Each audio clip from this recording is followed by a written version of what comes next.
sabía muy bien cómo empezar, así que voy a contar un poco mi historia ya. Esta soy yo en 2009 en Puerto Rojo. Y nada, bueno, yo postulé para, o sea, yo quería estudiar diseño industrial porque tenía miedo de estudiar pintura. Entonces descubrí cómo la pintura, o sea, lo que yo creía que era pintura era copiar imágenes de lo que hacía en mi cole.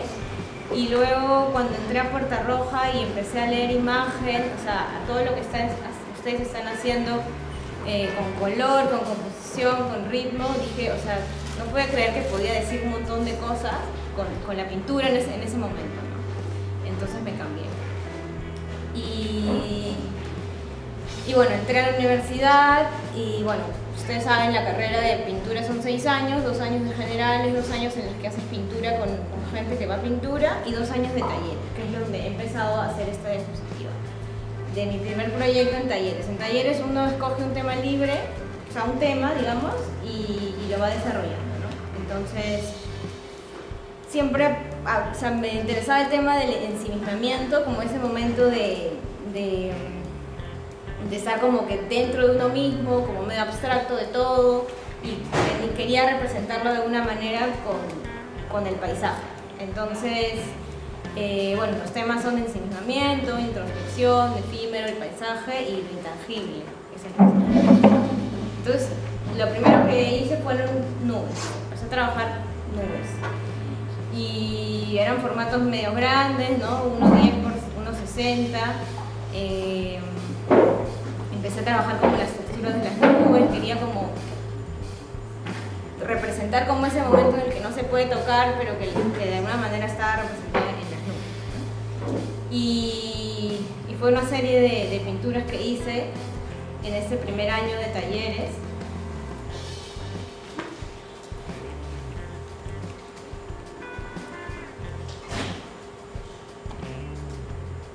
Y luego no me sentía muy como cómoda, o sea, como que sentía que quería explorar aún más cosas y que tenía un tema que siempre trataba, que era la fotografía familiar, en verdad el álbum familiar.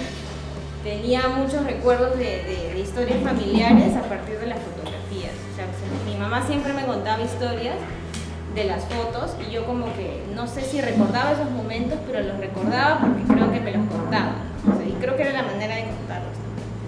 Entonces trabajé el álbum familiar, la memoria, la apropiación, las estéticas fotográficas que tenían que ver con mis fotos, porque soy de los años 90, del 90, entonces toda esa onda, ¿no? Y también había como una ausencia, o sea, yo sentía que en mis pinturas,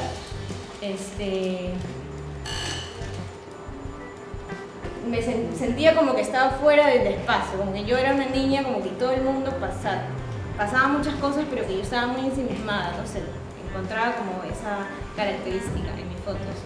Entonces empecé como a buscar fotografías que me interesaban del álbum familiar y me resaltaba a mí misma y todo el entorno lo trabajaba en Photoshop y luego lo pintaba. Tenía problemas con eso porque a los profesores no les gustaba que hiciera ese trabajo previo, ¿no?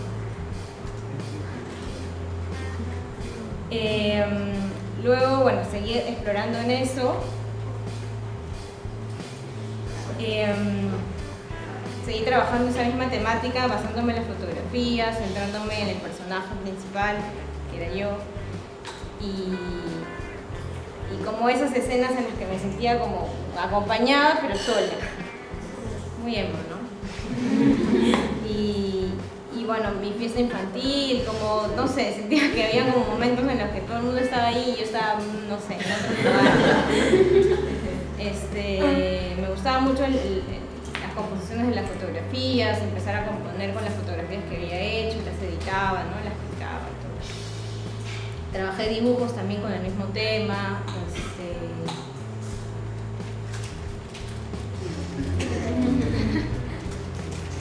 Ese fue como un trabajo que no es parte de ese proceso, que luego lo cambié para un concurso. O sea, la pintura era solamente el fondo, o sea, la escena, y yo después incluí estos recortes de otras fotografías. Me interesaba generar una narrativa diferente. Por eso es que es de otro año, eso fue cuando ya terminé la universidad. El mismo tema lo hice en grabado ese último año, en grabado en gran formato, que fue un curso como adicional que hice dentro de la facultad, que era lo mismo, el mismo tema, mi infancia, no triste, pero era como esa sensación, ¿no? No lo pasé mal, solo que... y es esa secuencia de imágenes de yo y el director. Luego seguí trabajando con el mismo tema ya en el último año, ya para terminar, que era lo mismo, ¿no? Apropiación de imágenes, el autorretrato infantil, la memoria, el álbum familiar, los recuerdos que eran mucho más presentes por las historias que me contaban, ¿no? O sea, la importancia o cómo se formó mi identidad a partir de las historias de mi madre, ¿no? Entonces lo que yo hice fue poner las fotografías de mi mamá de su infancia con mi fotografía. Entonces componía, lo hacía en Photoshop y empezaba a resaltar ciertas cosas que me interesaban.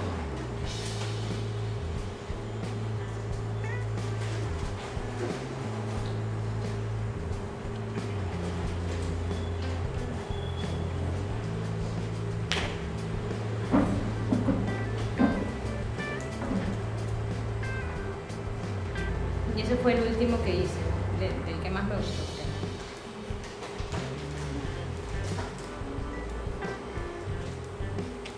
Luego también hice un proyecto de cerámica, que era una serie de estos objetos que hablaban un poco de la ausencia y la ausencia que dejaba, digamos, alguien en los objetos personales, ¿no? Entonces trabajé con pulpa de papel y cerámica. Cuando uno mezcla la cerámica con la pulpa del papel y luego lo mete al horno, la pulpa se quema y queda solamente como una capa muy fina de cerámica, ¿no? Los puse como en cajones.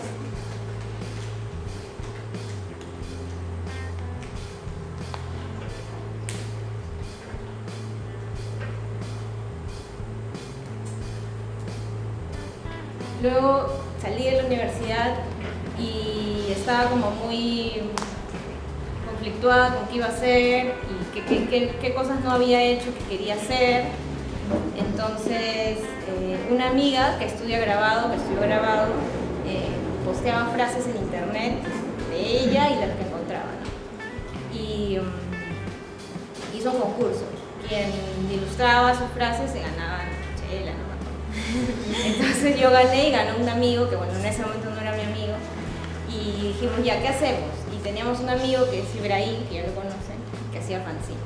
Y dijimos, oye, hay que hacer fanzine, pero no sabemos qué es, ya empezamos a averiguar, a buscar y todo, y con esas frases y con esos dibujos empezamos a hacer un fanzine.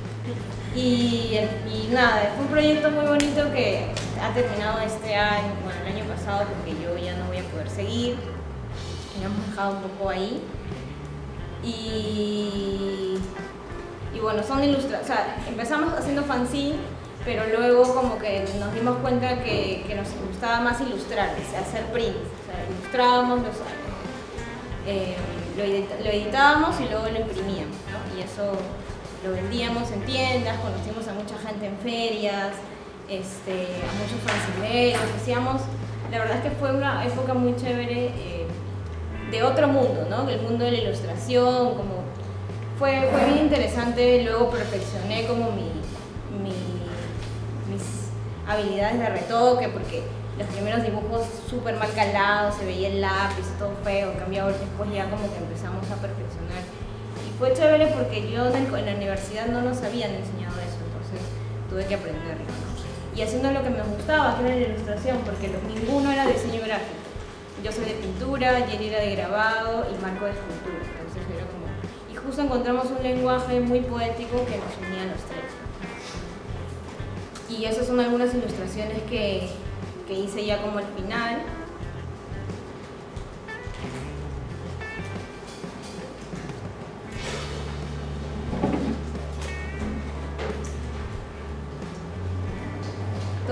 vendemos en una tienda que se llama Puna, que está en Barranco, que de hecho sí son diseñadores industriales, de modas, gráfica, tienen cosas bien chéveres hechas por diseñadores peruanos, y vendemos ahí los prints. Hicimos también publicaciones. Esta era una publicación que era como un libro que tenían varias fanzines en colaboraciones, pero es muy complicado imprimir porque es caro, entonces el libro no salía como, el costo era muy alto porque luego había que, para venderlo iba a ser mucho más alto, entonces tal vez había que tener más capital, imprimir grandes cantidades, pero no nos iba, o sea, no podíamos todavía, nos quedó un poco de maqueta. En ese momento en el que termino la universidad, todo esto pasa en paralelo, ¿no?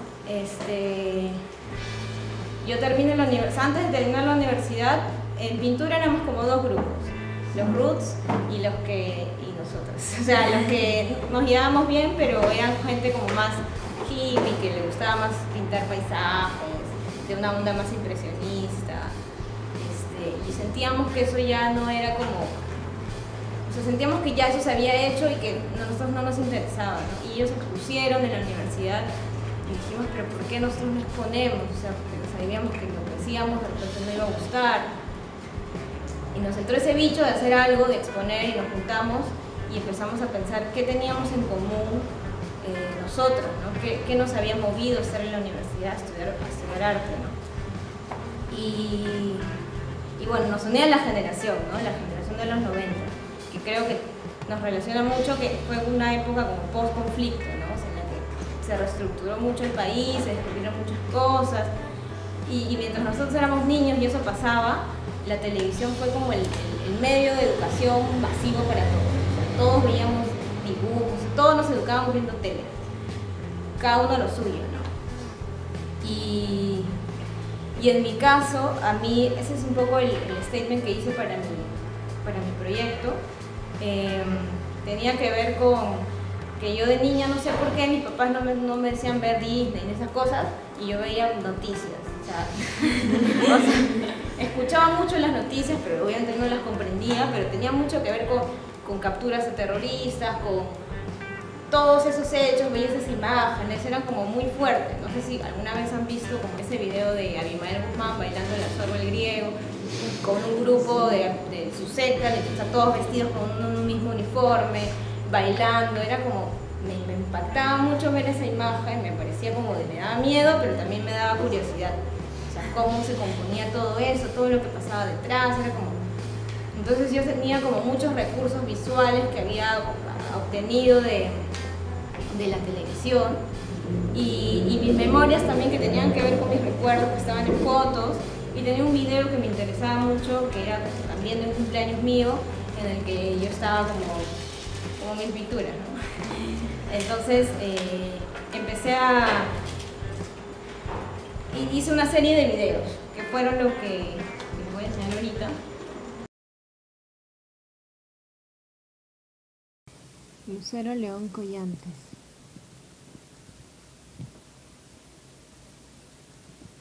3 años.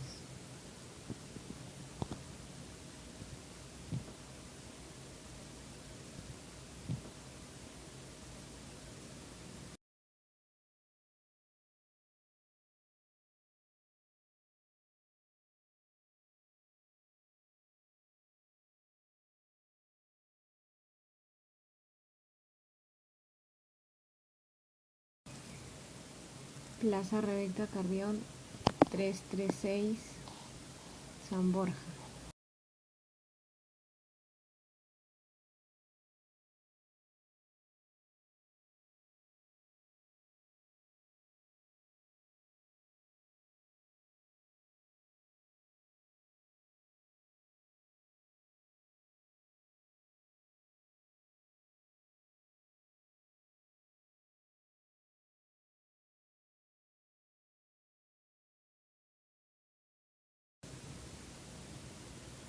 Yo, con mis padres y mi hermano.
24 años. Mitad del tiempo sí, mitad del tiempo no.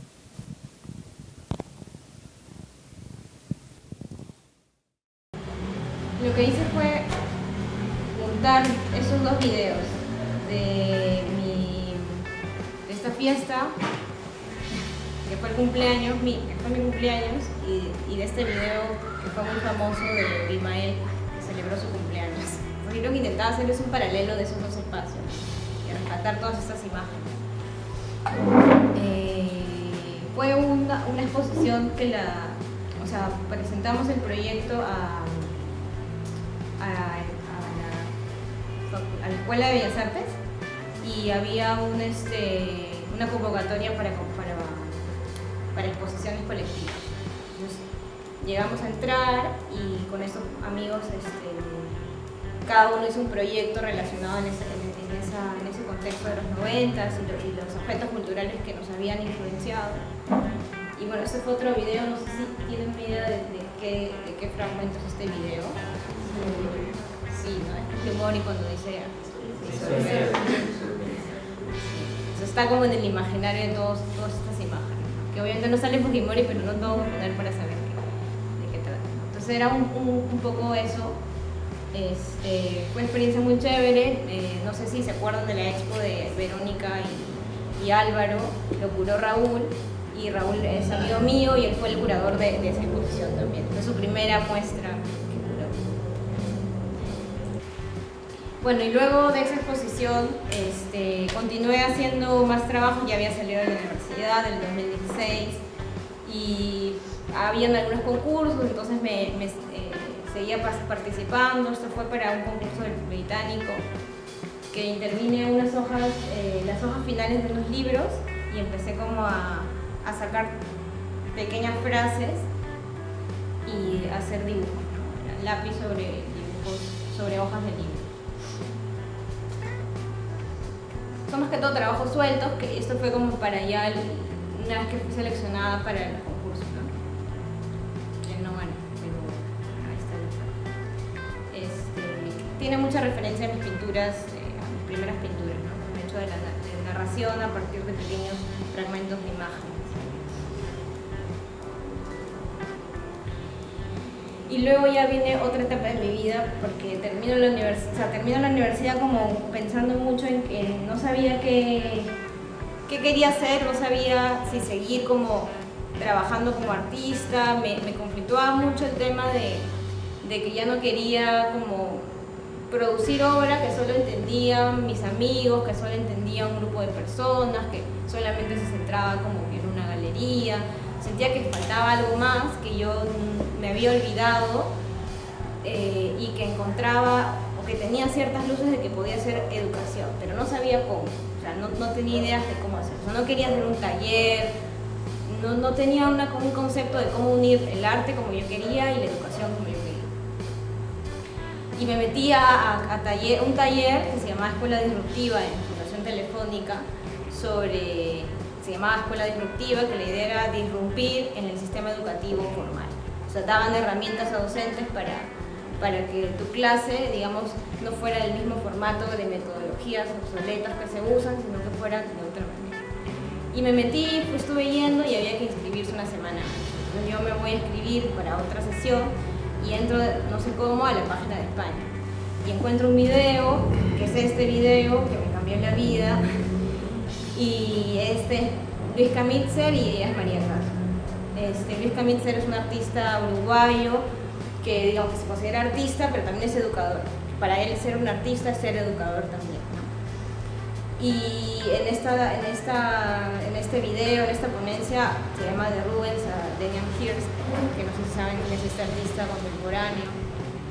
Y lo que ellos promueven es usar el arte como un eje transversal en la educación, ¿no? O sea, que sea un método para enseñar, ¿no? Y todo eso fue como wow, o sea, yo no podía creer que eso pasaba, o sea, yo no entendía, me pareció genial, empecé a leer mucho sobre ellos dos, sobre todo de María. Esta es una obra de Luis.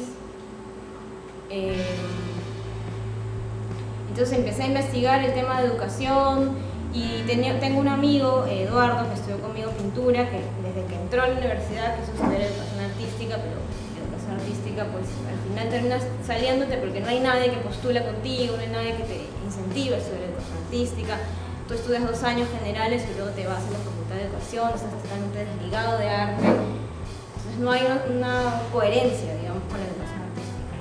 Y nos interesaba mucho hablar sobre eso, habíamos leído mucho María, íbamos por la misma línea de educación y arte, y creamos Trama, que es un colectivo que lo que intentaba era hablar sobre el tema. O sea, no teníamos muchas luces de qué queríamos hacer ni cómo, pero él era docente de un colegio, de su colegio, y quería cambiar la manera de enseñar arte, ¿no? No quería seguir haciendo manualidades, no quería, o sea, habíamos estudiado arte y por qué los estudiantes de primaria y secundaria no trabajaban bajo los mismos procesos que trabaja un artista.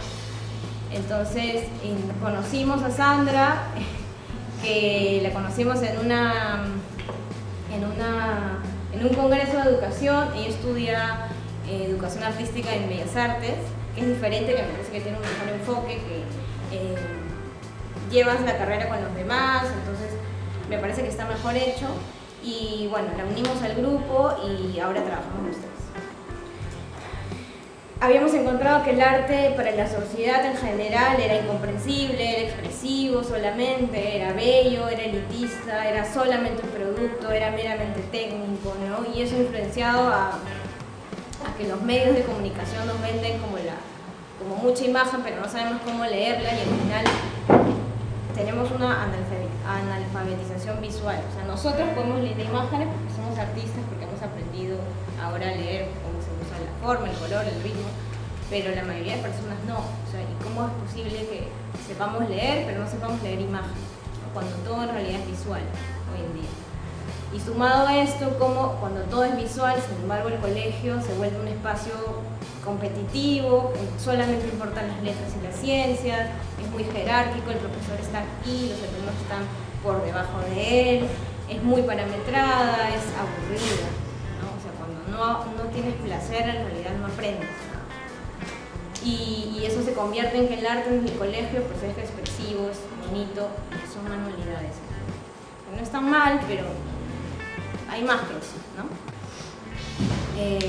¿Por qué solamente existen 2 escuelas que enseñan educación artística en Lima? Tenemos muy mala remuneración, no hay una especialización en nuestro campo, falta de compromiso en promover esa carrera, se estandariza mucho al estudiante en los colegios, ¿no? Un sistema de evaluación que no corresponde a lo que hoy en día vivimos, poca vocación al docente. Si uno dice voy a enseñar en un colegio, pues como que seguro no tienes más que hacer, pobrecito, o sea, ¿no? Pasa mucho, o sea, a mí me lo han dicho, pero ¿por qué dejas de hacer arte? Pero es que, no sé, ¿entiendes? Se desvalora mucho ese lado de la docencia, ¿no? Y bueno, un conjunto de problemas que queríamos tratar, y lo que queríamos o lo que queremos es visibilizar la importancia del arte en la educación en el Perú. Queremos empoderar a docentes porque son agentes transformadores en las escuelas, y incidiendo en las prácticas artísticas contemporáneas. Contemporáneas porque hoy en día, o sea, un artista contemporáneo trabaja un proyecto, o sea, trabaja por proyecto, ¿no? O sea, investiga un tema, empieza a trabajar, sigue investigando y luego genera una obra, ¿no? Porque esos mismos sistemas de producción no se llevan a las escuelas, ¿no? O sea, porque solamente se enseña a que tu proyecto sea de un día en una cartulina de A4 y ahí queda, ¿no? Que luego se expone y luego no pasa nada, no hay nada más detrás de eso. ¿Por qué pintar un paisaje? ¿Por qué pintarlo en una cartulina? O sea, ¿por qué no preguntarnos más? Entonces entendemos que el arte y la educación tiene que ser todo eso que está ahí, ¿no? Contextual, corporal, divertida, transformadora, política, todo eso, ¿no? Entonces estamos un poco en eso.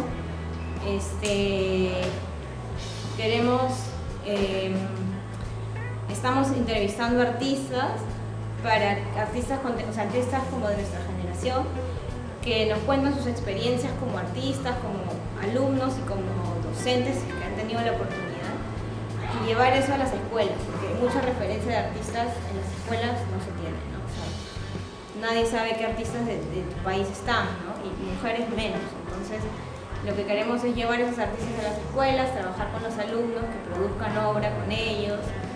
Y también la otra idea es hacer una especie de manual presentando las clases que dan. O sea, que Eduardo y Sandra son profesores en colegio. Entonces, intentan como romper un poco con esta educación más parametrada. Y esto es un proyecto que hace Sandra, que es un proyecto que hace otra artista, que se llama... Ay, ahorita no recuerdo el nombre, pero su proyecto se llama Humanae y habla sobre el lápiz del color piel. O sea, ¿por qué el color piel tiene que ser ese rosado cuando todos tenemos infinidad de colores de piel, ¿no? Y entonces es romper con ese paradigma, ¿no? Entonces lo que hacen los niños es encontrar su tono de piel y a partir de eso trabajan su identidad, su aceptación y bla, bla, bla.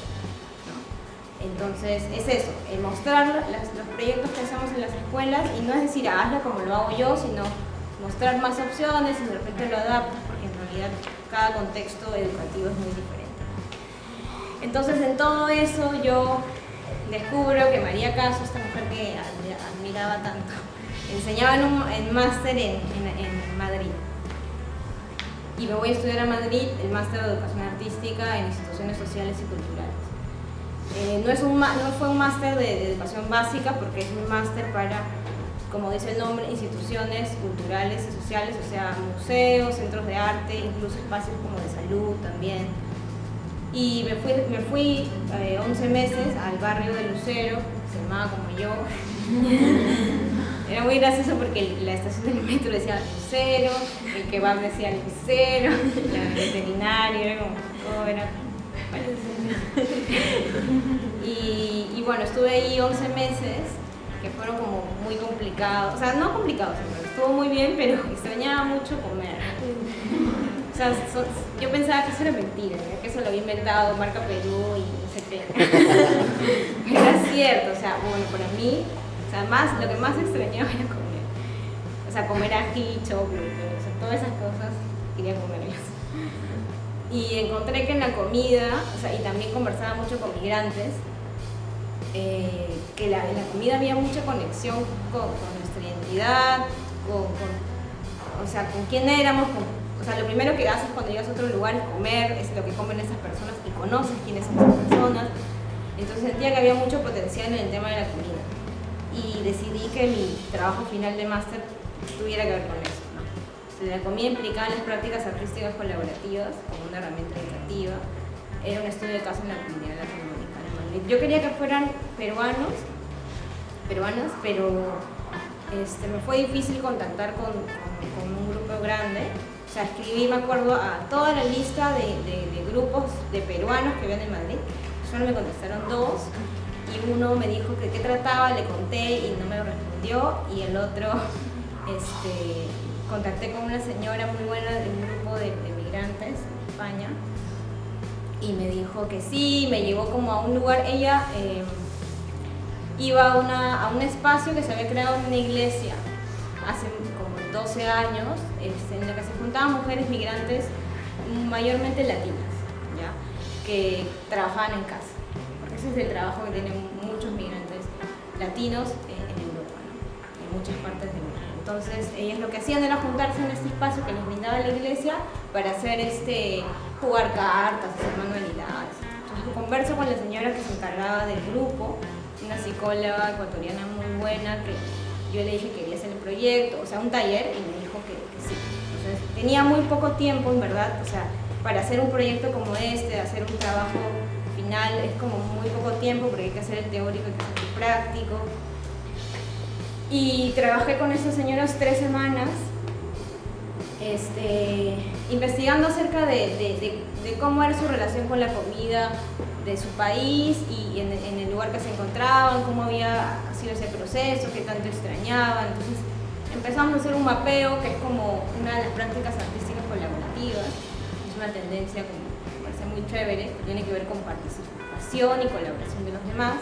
Entonces era hacer un mapa de América Latina en el que cada uno ponía le preguntaba, ¿no? ¿De dónde son y qué es el sabor que recuerdan de ese país, de su lugar de origen. Entonces ponían y luego comentaban, ¿no? Tal cosa me hace acordar a mi mamá, no sé, a mis hijos y tal. Entonces era un taller como de más de conversación y eso. Fue muy bonito conocerlos también. Sí. Y bueno, ya yo decido volver porque siempre quise volver, porque sentía que tenía que trabajar con la educación de la manera más concreta, o sea, ya había estudiado y ahora quería como hacerlo realmente, ¿no? Y entonces me acuerdo que buscando, este es un video de, no sé si lo han visto, del banco Mi Banco, creo que es un muy buen spot de educación, como que hablan de esa educación tan tradicional de la que queremos escapar. Entonces yo vuelvo y en eso que buscaba chamba, entro a la página de la bolsa de trabajo de la Cato y me sale arte, no hay resultado. Y luego pongo educación y me sale Enseña Perú. Y yo quería estar en Enseña Perú. O sea, me acuerdo cuando terminé la universidad, no, antes de terminar, yo me enteré de esta ONG que se encarga de reclutar profesionales, o sea, con bachiller, que quieran dar su tiempo, trabajar en colegios rurales, en muchos casos, donde se necesita. O sea, digamos que hay profesores del Estado que postulan, que van, y hay siempre plazas vacías, en donde nadie quiere ir porque es muy complicado ir, porque hay minería, porque hay mucho conflicto, hay razones, y ahí es donde vamos nosotros. O sea, profesionales que damos nuestro tiempo para enseñar. Y para eso, obviamente, como no somos educadores, nos preparan, ¿no? Y eso es lo que voy a hacer en la próxima semana. Son 4 semanas de preparación y luego ya me voy a quién sabe. Todavía no sé a dónde, o sea, me van a decir, dependiendo a dónde se necesite, pues sí. Y ya, y eso. Y nada, quería finalizar con esta frase, que es de Kamitzer, que dice: el arte no es anónimo y colectivo, lo que perdura es lo que va a ser absorbido por la sociedad. No lo que está colgado en una pared, no importa si es un Picasso o soy yo, importa qué consecuencia va a tener eso en la gente y cómo va a afectar culturalmente en buen o